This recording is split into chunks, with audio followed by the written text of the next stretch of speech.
Thank you very much. Dear friends, everyone remembers the great American film Groundhog Day with Bill Murray and Andy McDowell. Yes, but no one would want to live like that, repeating the same thing for weeks, months, and of course for years.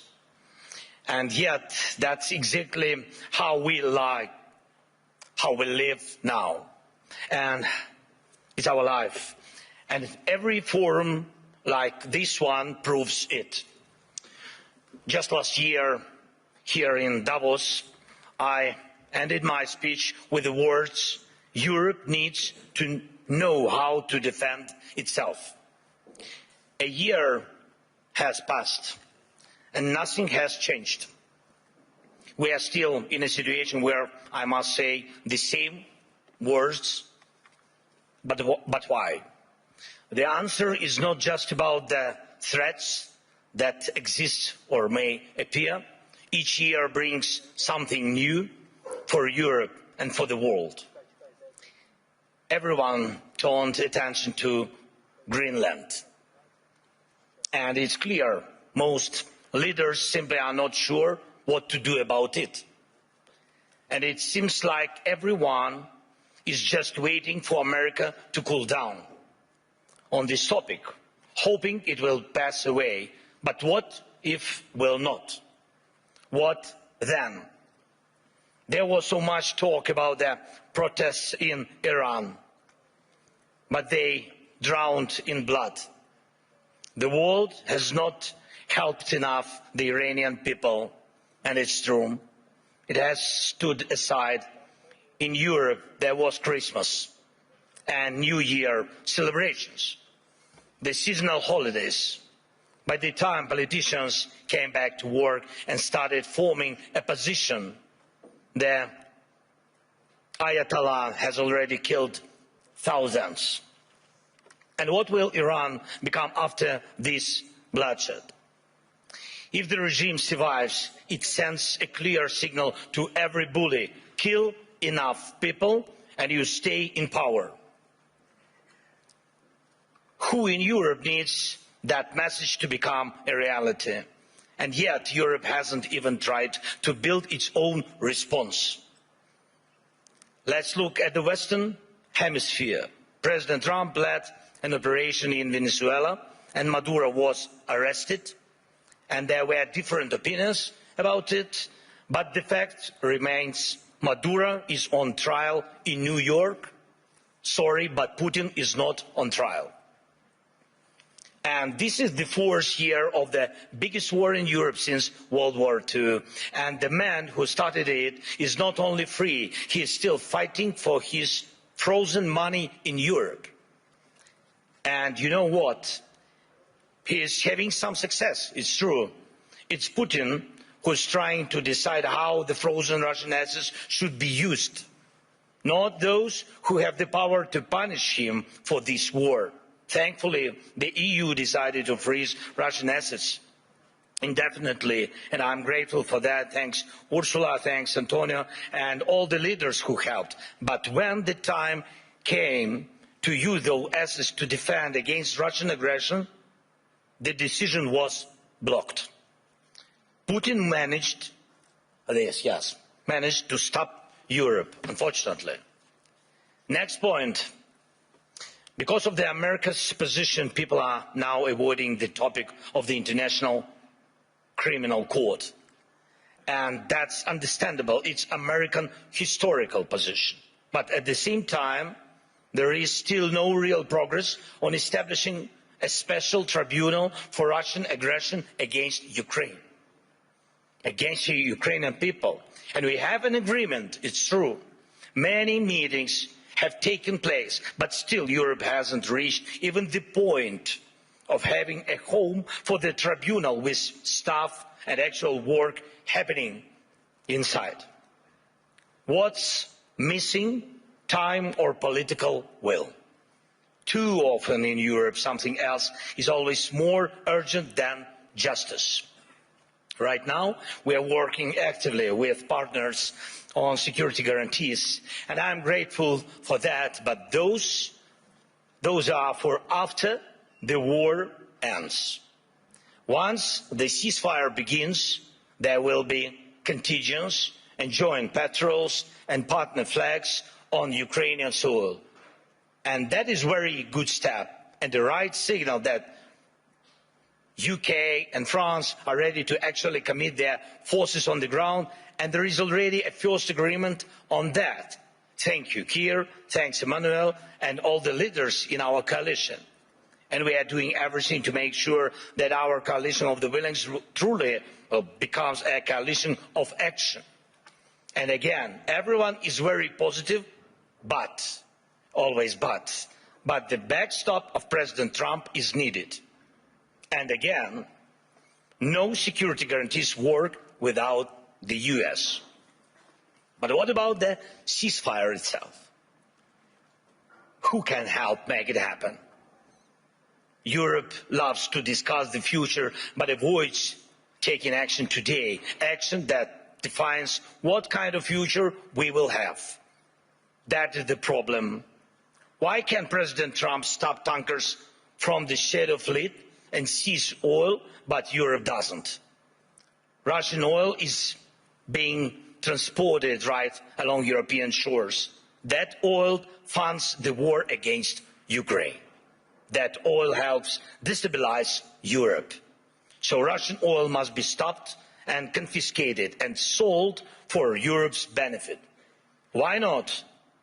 If Putin has no money, there is no war for Europe. If Europe has money, then it can protect its people. Right now, those tankers are making money for Putin, and that means Russia continues to push its sick agenda. Next point. I've said it before and I'll repeat it again. Europe needs united armed forces that can truly defend Europe. Today, Europe relies only on the belief that if danger comes, NATO will act. But no one has really seen the alliance in action. If Putin decides to take Lithuania or strike Poland, who will respond? Who will respond? Right now, NATO exists thanks to belief that the United States will act, that it will not stand aside and will help. But what if it doesn't? Believe me, this question is everywhere in the minds of every European leader, and some try to get closer to President Trump, it's true. Some wait, hoping the problem will disappear. Some have started acting, investing in weapons production and etc., building partnerships, getting public support for higher defense spending. But let's remember, until America pressured Europe to spend more on defense, most countries were not even trying to reach 5% of GDP, the minimum needed to ensure security. Europe needs to know how to defend itself. And if you send 30 or 40 soldiers to Greenland, what is that for? What message does it send? What's the message to Putin, to China? And even more importantly, what message does it send to Denmark? The most important, your close ally. You either declare that European bases will protect the region from Russia and China and establish those bases, or you risk not being taken seriously because 30 or 40 soldiers will not protect anything. And we know what to do. If Russian warships are sailing freely around Greenland, Ukraine can help. We have the expertise and weapons to ensure not one of those ships remains. They can sink near Greenland, just as they do near Crimea. No problem, we have the tools and we have people For us, the sea is not the first line of defense, so we can take actions, and we know how to fight there if we were asked and if Ukraine were in NATO. But we are not. We would solve this problem with the Russian ships. As for Iran, everyone is waiting to see what America will do. And the world offers nothing, Europe offers nothing, and does not want to enter this issue as the supporter of the Iranian people and the democracy they need. But when you refuse to help the people fighting for freedom, the consequences return, and they are always negative. Belarus in 2020 is the example. No one helped their people, and now Russian Oreshnik missiles are deployed in Belarus within range of most European capitals. That would not have happened if the Belarusian people had won in 2020. And we have told our European partners multiple times, act now against those missiles in Belarus. Missiles are never just decoration, but Europe still remains in Greenland mode. Maybe someday someone will do something. The issue of Russian oil is the same. It's good that many sanctions exist. Russian oil is getting cheaper, but the flow has not stopped.